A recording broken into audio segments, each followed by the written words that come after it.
Good to visit with everybody in the breakout group and get a bit of a connection.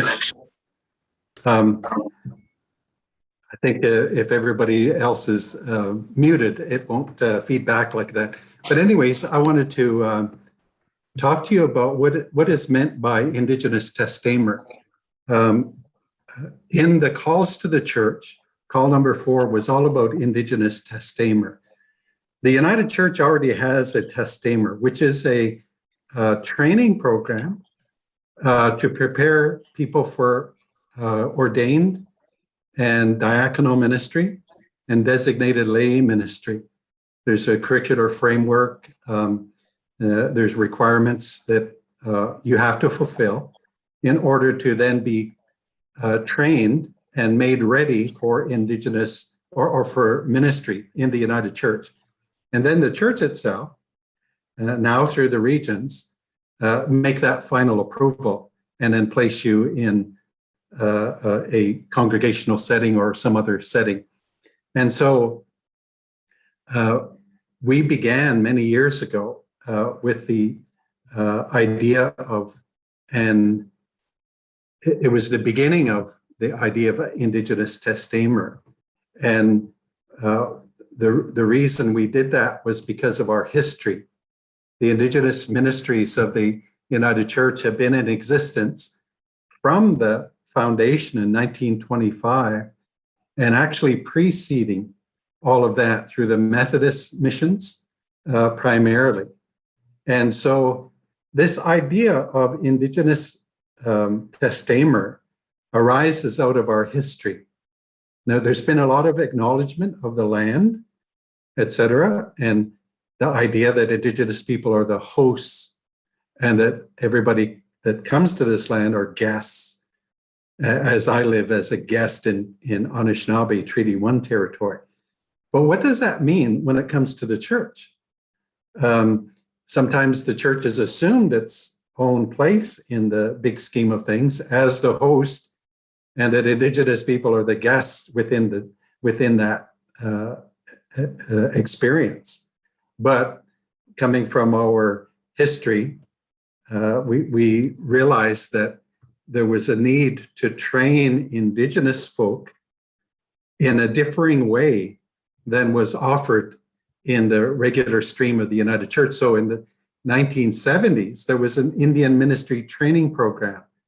And I've most recently heard that training program actually had its root in the 1960s. So it's going back quite a ways. In 1980, there was an Aboriginal Ministries consultation at White Bear, Saskatchewan. And that has now morphed into the National Indigenous Spiritual Gathering, where the issues of training needed to be established and other concerns of the Indigenous Church. In 1981, Keewatin Presbytery was established, the first Indigenous presbytery.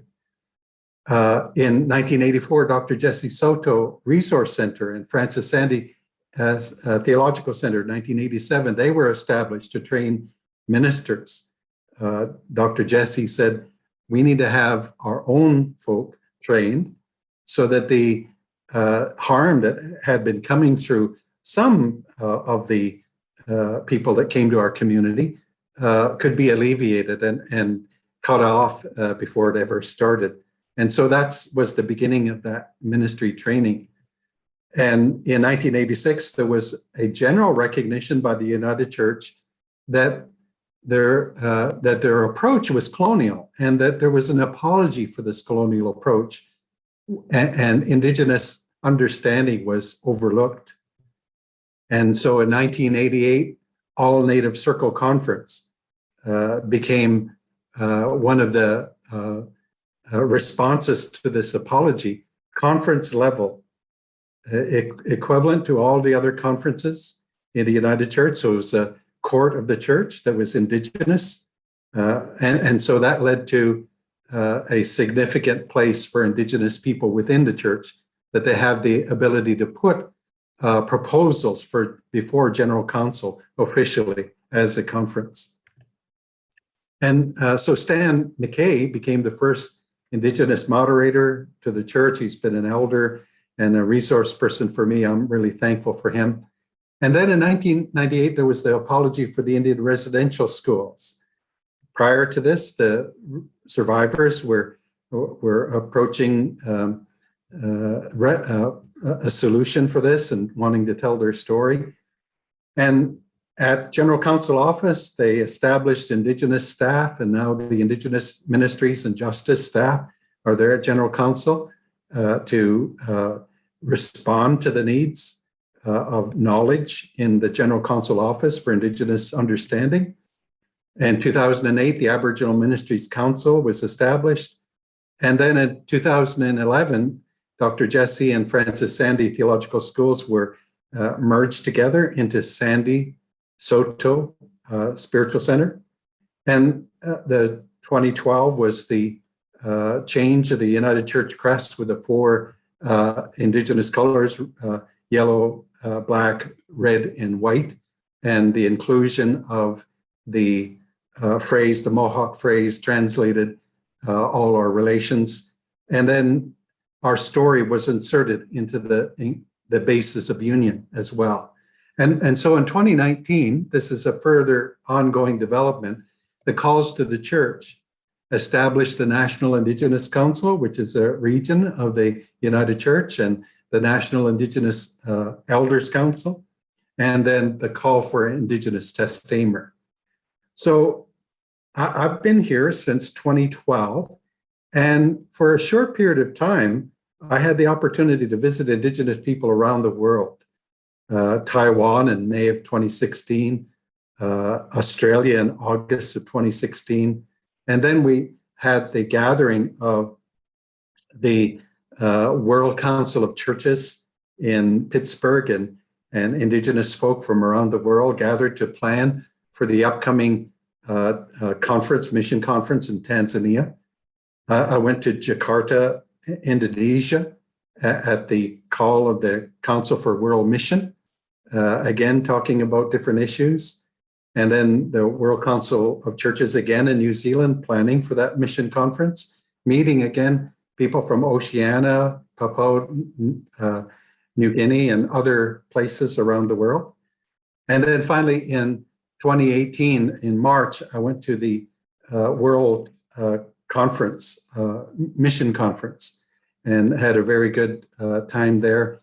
In that trip, I visited the New England Company, and also, again, another mission conference with folks from around the world, from the Council for World Mission in Missenden Abbey, the UK, again, visiting with the New England Company, and then personal vision of going to Hadrian's Wall and visiting there. And then finally, my last trip was to the West Bank and Palestine and seeing what was happening there with the people. So in my consultation with folks all around the world, it helped me understand how to conceive of this idea of letting the land be the host territory, and letting the people of the land be the host for the church that comes in as the guest.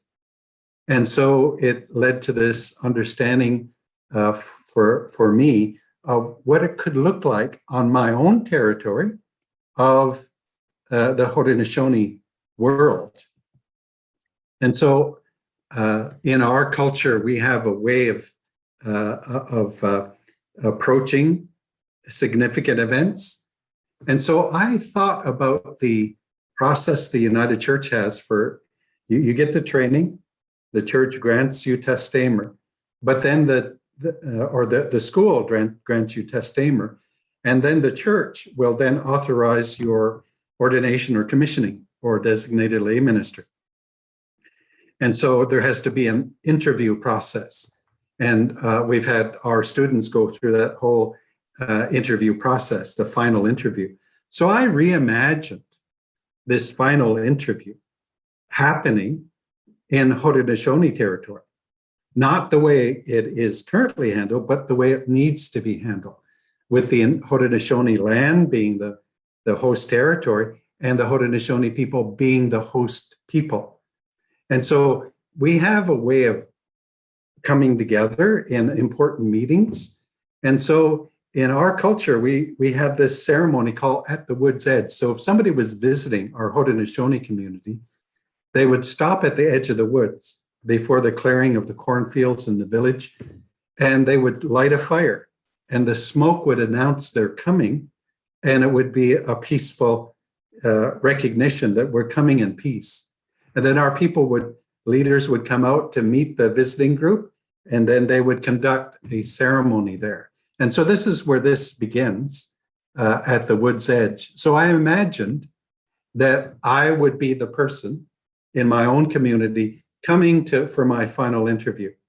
And so I'm here in the middle explaining this to everybody. And the people that are with me are my family, my church community, my colleagues, the people that are supportive of me. I come as a part of community. I don't just come alone. And then on the other side, the Haudenosaunee community comes out to meet us at the wood's edge. And Susie McPherson-Durandi represents the leader of our host community. And Jonathan Schmidt of the Council for Canadian Churches, one of the units there, represents the church. And they come out to meet us. And then there is a ceremony of, actually what it is, it's a wiping away of tears, so that you can come in with a good mind and not be clouded or weighed down by other things that maybe have troubled your journey there. So we want to have a good meeting of minds that is addressing those issues of anything that would hinder communication. And then the host people danced us into the longhouse or the community, into the church. And this is an example of that.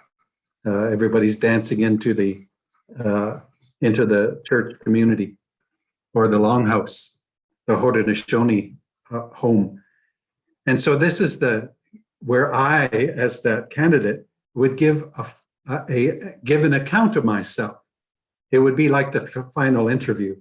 And in the Haudenosaunee way, the longhouse is set up with people on either side of a rectangular building. So we're set up in rows rather than a circle. It's not a circle that we utilize, but we place in the middle this bundle, and it is where I give my accounting of our culture to our people and my theology to the church. And so this is where I will explain my purpose. Spirituality already exists, but the Indigenous community. And then the people on the other side observe and listen to what I have to say. And so I want to end with this, that is the picture of my bundle. And I hope you can see my little cursor arrow here, but I will begin my story with the blanket, laying the blanket out first.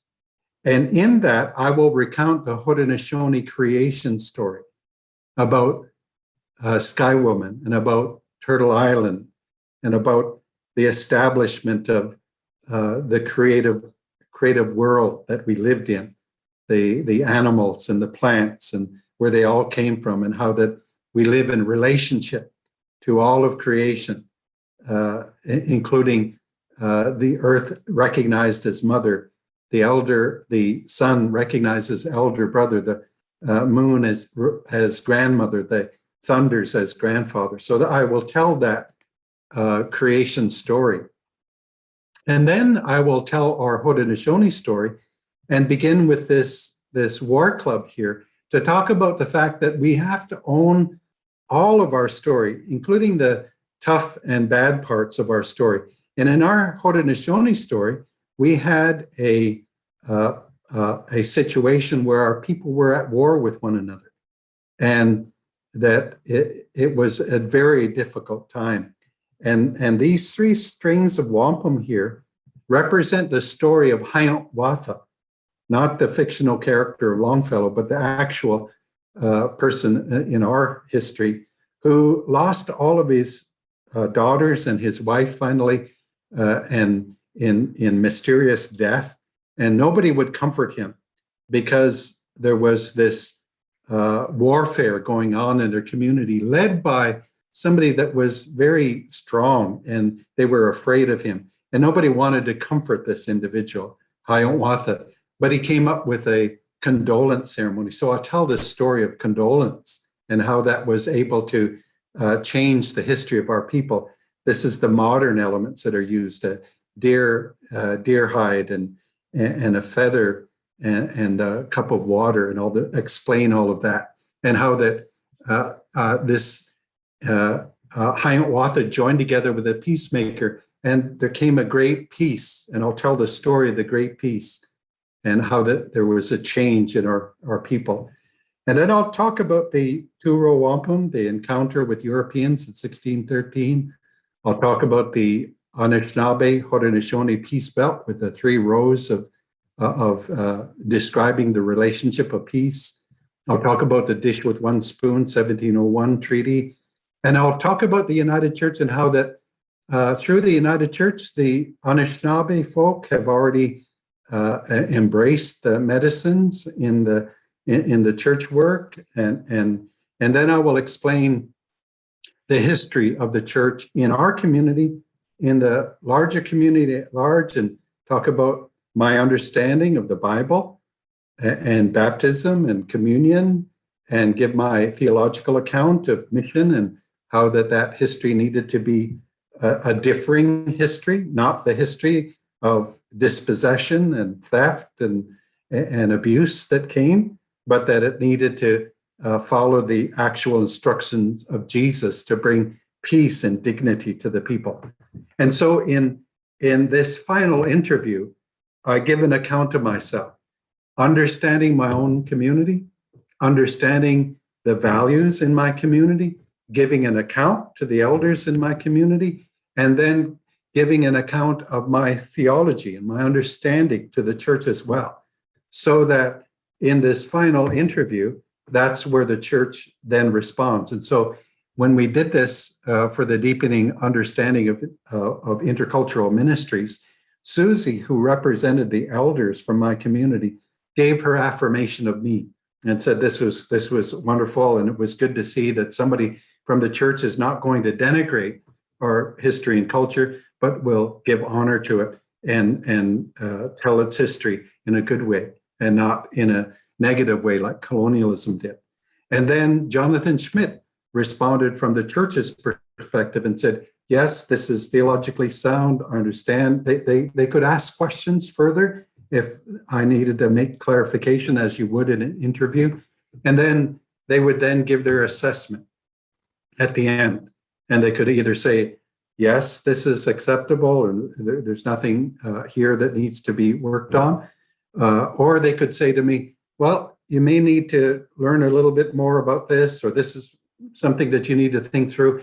But it would be up to them to then, as the hosts, be the ones to say, yes, this is good, and you can work in our community. And then the church can say, yes, we are comfortable with you're being somebody that's supportive of community. And so that is what Indigenous Testamur is all about. So the idea is the church is coming in as guest, and the people of the land are the hosts, and they're the ones that are having their opinion. And one example of what could have happened in the past if it was done this way was that the church could have come to our people and said, now, in their explanation, this is how we conceive of leadership. And most of the colonial systems were all patriarchal and male leaders.